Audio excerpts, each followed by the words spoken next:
Agora nós vamos aqui na sala, na companhia da Camila Gaspar, que é psicóloga perinatal e também da reprodução assistida.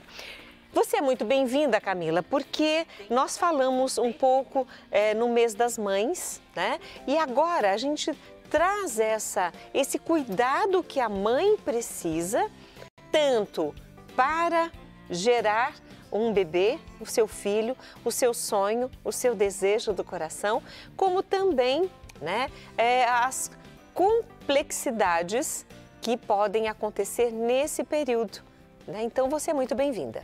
Obrigada, Rita. Mais uma vez, o programa está abrindo aí espaço e portas para falar de temas tão invisibilizados, né? Então, fico muito grata pelo espaço e a oportunidade. E quando é legal a gente já explicar para as pessoas, porque tem várias pessoas participando aqui conosco, mas ainda não vi pergunta para você. Então eu quero deixar aí o nosso YouTube, o nosso chat do YouTube disponível para você fazer alguma pergunta dentro do tema que nós vamos falar agora. E se tiver dúvidas, pode falar que a Camila Gaspar, ela é psicóloga e vai poder, com certeza, ajudar você.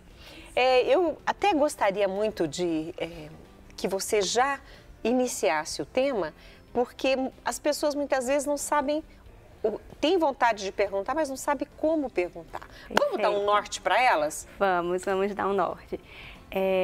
Hoje eu vim falar, né, um pouco sobre essa dificuldade, todos os obstáculos que existem para esse se tornar mãe, né? Nós estamos em junho, que é o mês laranja, o mês de conscientização da infertilidade. E por que um mês para falar sobre isso, né?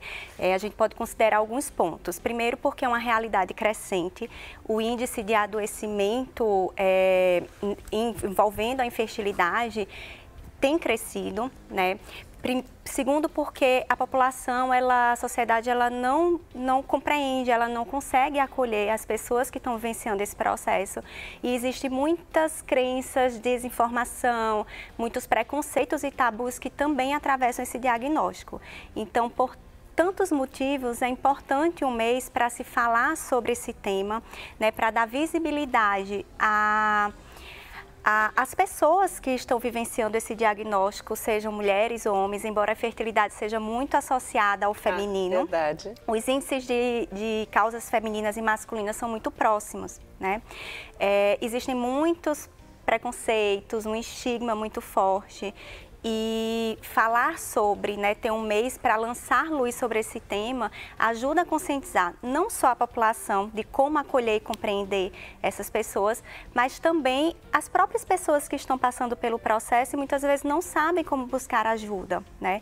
Mas que esse mês, sobretudo, é importante também, além de falar da infertilidade, falar sobre fertilidade, sobre saúde reprodutiva. É um mês muito oportuno para a gente conscientizar as pessoas, e sobretudo as mulheres, de investigar a sua saúde reprodutiva, né, de fazer exames. Eu acho legal você falar nisso, Camila, porque antigamente, hoje eu não vejo isso da mesma forma que se fazia no passado. Fazia-se os exames pré-nupciais. Entre eles, verificava, tanto do homem quanto da mulher, a fertilidade, para que esse casal, né, às vezes adiava o casamento, enfim, para que um tratamento fosse feito. E hoje o pessoal só vai juntando e depois muitas vezes lá na frente é que vão, aí depois que vão ver o que está acontecendo. Esses exames pré-nupciais, eles vão dar aí uma luz na ideia deste casal de ter filhos também. Isso também ajuda.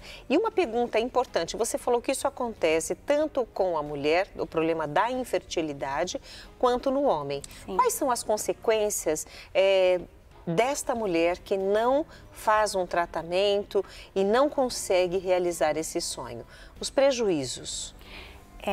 Antes disso, posso antecipar e conceituar a infertilidade? Claro, né? Porque eu acho que é importante, até para que as pessoas conseguem se identificar nesse contexto. Eu até entrei nessa linha da infertilidade porque você falou que é um mês também de falar sobre a fertilidade. Falei, antes que ela fale da fertilidade, deixa eu perguntar. Então, nós duas estamos aqui em sintonia. Sim.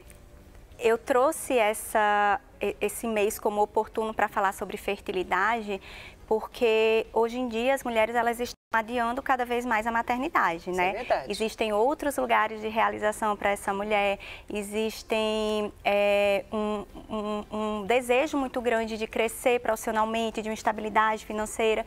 E junto a isso, existe uma mídia aí que muitas vezes reforça a ideia de que não existe mais limites para engravidar, para conceber.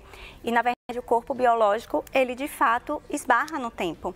Então, é importante se avaliar a saúde reprodutiva para, com muitas informações, né, sejam esses desejos, seja o próprio histórico de saúde, conseguir fazer uma escolha consciente, adiar essa maternidade com base em informação do seu próprio histórico, né?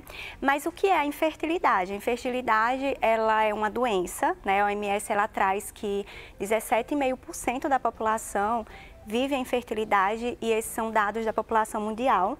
Então, uma a cada 6 pessoas vão apresentar dificuldade para engravidar. Uma a cada 5 casais vão precisar de ajuda especializada para engravidar. E nesse contexto, ela é definida a partir de 12 meses de tentativas, né? Então, a partir daí, se orienta que essa mulher que tem até 35 anos procure uma ajuda especializada para investigar as causas, né, para de fato entender o que está acontecendo. E depois dos 35 anos, essa janela de tempo ela diminui porque o potencial reprodutivo da mulher diminui depois dos 35, né? Nós já nascemos com os nossos folículos e existe um decréscimo dessa fertilidade, desse potencial. Assim como a gente envelhece, os óvulos também. Que nascemos com eles, eles também vão envelhecer. Então, é importante que quem, de repente, está tentando engravidar e já está há mais de um ano, já é um tempo considerável indicativo para se buscar essa ajuda.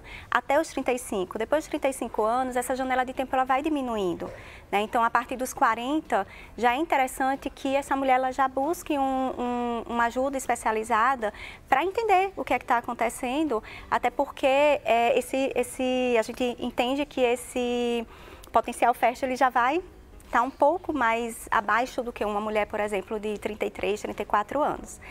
E, sim, gera muitos impactos emocionais, né? Físicos, sociais, emocionais.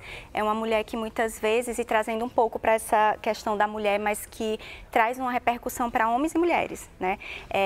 A fertilidade, ela acaba sendo um marcador de gênero, então vai reforçar a identidade feminina, mas também vai reforçar a masculinidade nos homens. E ela vai atingir em lugares diferentes para cada um, mas traz impactos para ambos, né? Inclusive para a relação, muitas vezes. Então, vai trazer uma sensação de incapacidade, né? Desse corpo que muitas vezes não consegue conceber,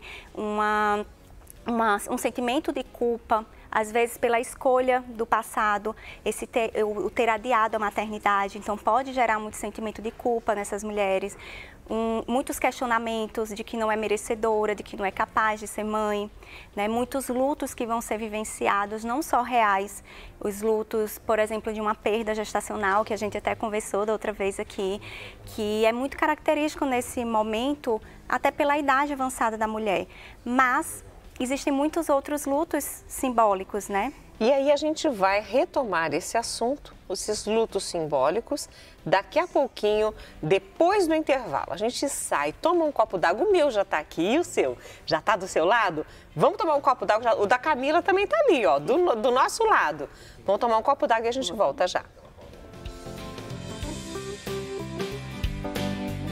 Muito obrigada para quem já deixou aí a sua mensagem no nosso chat, no programa ao vivo. Obrigada. A Rosa Helena colocou boa tarde, na sequência ela colocou, que bolo é esse? Delicioso. Depois ela colocou, por favor, pode postar a receita? Só que a gente não viu o que ela colocou aqui, mas a gente já colocou do lado. E aí eu tenho... ela já, acho que apareceu na tela dela e ela colocou, eba, amei. Vocês gostaram do que nós fizemos? Então, olha, para você que mesmo que esteja assistindo, né, pelo sinal da Século XXI, pelo canal 588 da Sky, enfim, ou outras TVs a cabo, deixa, né, salva aí no seu YouTube, ó, @programamulher.com, ou entra no canal através aqui do QR Code, se inscreva, porque esta receita vai ficar lá disponível para você. Aí você pode rever o modo de fazer quantas vezes você quiser. É assim que nós queremos. Inclusive, não chegou perguntas aqui agora, mas tem muita gente falando do bolo, então eu não vou falar do bolo. Tem gente já esperando a Julie Malzone do artesanato, vai ser daqui a pouco, porque agora nós vamos dar continuidade ao que estávamos falando no bloco anterior, porque a Camila Gaspar, que é a psicóloga que está conosco hoje, só falou assim, existem outros lutos, nós paramos aí. Sim. Você quer dar continuidade a esse tema? Claro.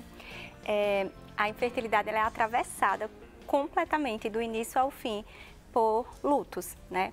Então, resgatando um pouco do que eu estava trazendo, existem lutos reais, existe a possibilidade de perdas gestacionais nesse período e até considerando que muitas mulheres que estão nesse processo muitas vezes têm uma idade mais avançada, então potencializa aí as chances de, por exemplo, abortos, né?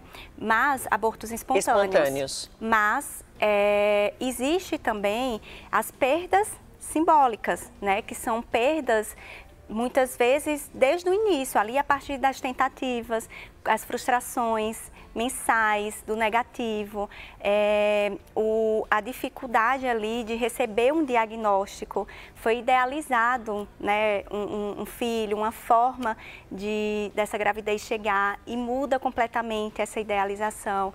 Então esse diagnóstico ele também gera muitos lutos, né, muitas frustrações. Então essas repercussões emocionais muitas vezes vão ser adoecedoras, né, vão trazer muita ansiedade, muito estresse, vai trazer também até depressão. Então, são índices de adoecimento muito presentes nesse processo, né, nessa vivência desse diagnóstico. Interfere de alguma forma todo esse processo, esses lutos, estas frustrações, ansiedades que acontecem durante o processo? No caso, por exemplo, ela teve o bebê nasceu, mas aí veio uma depressão. Seria reflexo, essa depressão pós-parto, de todo esse turbilhão de emoções que essa mulher viveu? Tem alguma relação? Pode ter, né? A gente não pode dizer que existe uma causa direta, porque o adoecimento está relacionado a muitos fatores. Mas essa história prévia de infertilidade, ela não se apaga com positivo para muitas mulheres. Então, tudo que foi vivido, né, aqueles potenciais traumas, aquele adoecimento, depois desse positivo, principalmente se essa mulher ela não teve esse cuidado emocional prévio, pode repercutir nessa gestação. Então, aumentam os índices de ansiedade nessa gestação, né? O aumento também de adoecimento nos primeiros 90 dias após o nascimento do bebê.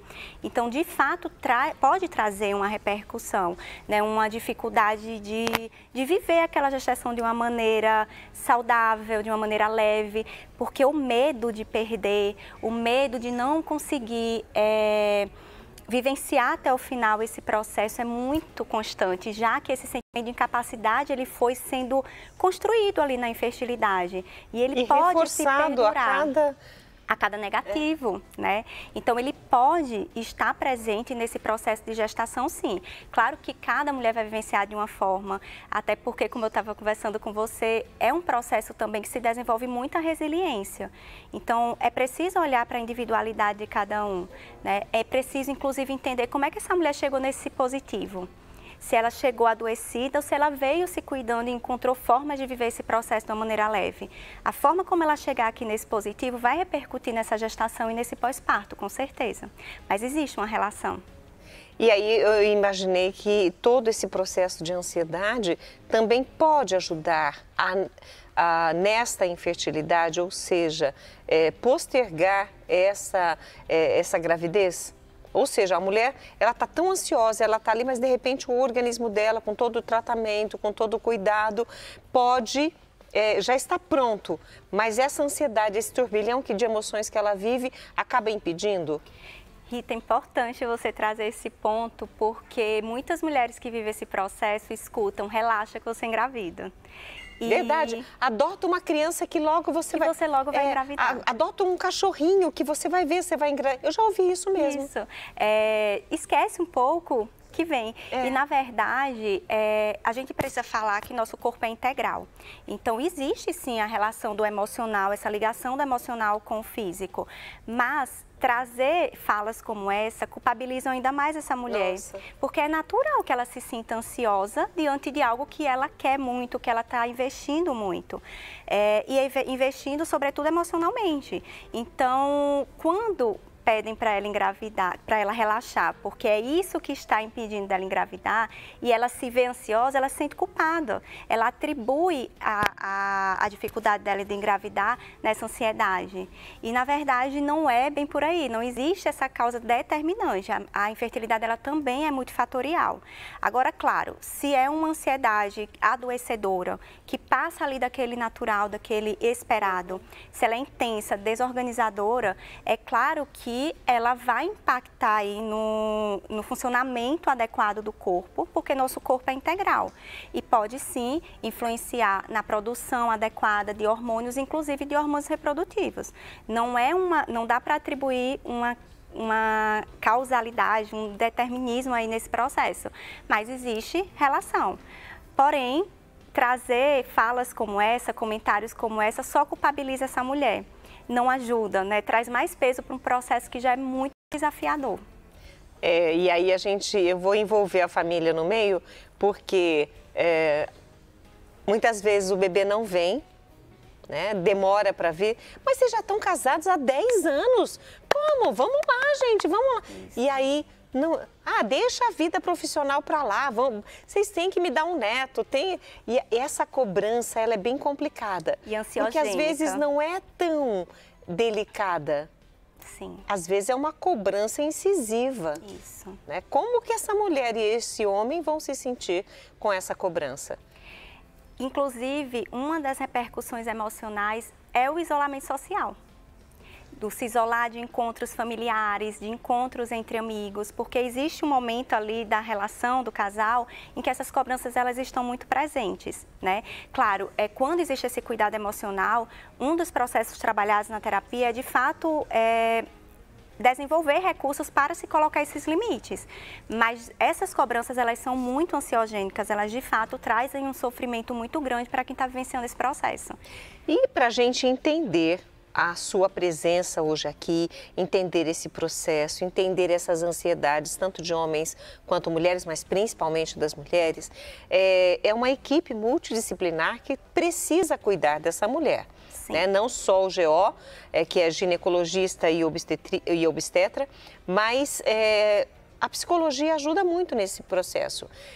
Fala para nós, como é para o psicólogo lidar com esses problemas? Quais são as suas orientações, a sua ajuda, a ajuda psicológica a um casal como esse? Primeiro, a gente promove um espaço também para que haja diálogo nessa relação, porque a infertilidade pode trazer muito desgaste para essa relação. Ajuda essa mulher a resgatar um olhar para si mesma, porque isso também vai se perdendo ao longo dessa vivência da infertilidade. Então, ela vai se perdendo nesse processo, e esse resgate, esse processo de estabelecer um autocuidado nessa rotina, olhar para essa rotina para ajudá-la a viver uma vida mais saudável, com hábitos mais saudáveis, e para isso, às vezes, são ajustes pequenos que vão ser construídos com ela, né? Olhar e validar esses lutos, muitas vezes uma perda gestacional que é real, é concreta, não é validada. Imagine esses outros lutos simbólicos que não são vistos, né, que são invisibilizados. Então, ajudá-la a se apropriar desse processo, a validar e a viver sem tantos julgamentos e tantas críticas, porque elas mesmas acabam também se julgando por estar sentindo algo que não deveria. Então, é um processo de autorização. O cuidado emocional e o processo terapêutico transforma, de fato, essa vivência, ajuda a viver num processo mais leve e autoriza, muitas vezes, essa mulher a se apropriar dessa vivência, a sentir, de fato, sem tanta autocrítica, se cuidando, se olhando também para essa relação, né? Vivendo, sobretudo, um processo e tentando encontrar formas de viver esse processo da maneira mais leve possível, porque ela já é muito completa de desafios. A cada etapa existem desafios. Então, como a gente consegue colocar mais leveza em cada etapa, em cada processo? Essas mulheres que têm a ideia de retardar um pouco a gravidez, já seria interessante que elas chegassem na data, no prazo, na idade em que elas realmente decidirem correr atrás dessa gravidez, elas já começarem, então, sendo acompanhadas por uma psicóloga especializada, para que quando chegar o momento, ela já está preparada emocionalmente para o que vem, que não se sabe o que vai acontecer, os negativos, toda essa carga emocional que vai ser gerada. Então, eu acho que hoje a sua presença aqui foi muito rica. Quero agradecer principalmente por esse junho. Que cor? Laranja. Laranja. Tanta cor. Mas ficou aqui como um alerta. Sim. Tanto a infertilidade como a fertilidade. Obrigada por estar conosco, Camila Gaspar. Rita. E nós conversamos com a Camila Gaspar, que é psicóloga perinatal e da reprodução assistida. Nós vamos agora para um rápido intervalo e a gente volta com Julie Malzone e o nosso artesanato de hoje que vai arrasar. A gente volta já.